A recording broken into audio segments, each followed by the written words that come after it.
Hello viewers, আপনি কি কল্পনা করতে পারেন এই বিশাল মহাবিশ্ব যেটা প্রতিনিয়ত প্রসারিত হচ্ছে একদিন হঠাৎ থেমে যাবে?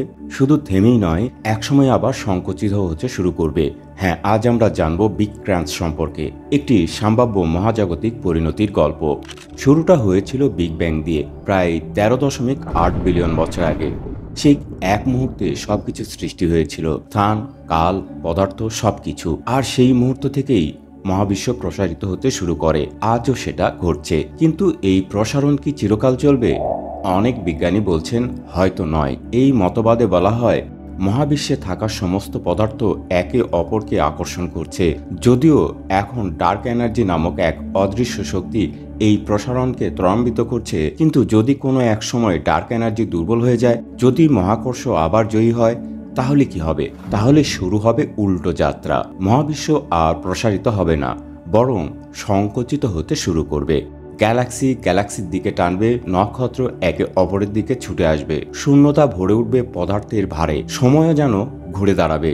এটা হবে এক মহাজাগতিক বিপর্যয়। এই সংকোচনের গতি এত দ্রুত হতে পারে যে একসময় মহাবিশ্ব আবার পরিণত হবে এক অতি ক্ষুদ্র বিন্দুতে, যেমনটা ছিল বিগ ব্যাং এর আগের মুহূর্তে।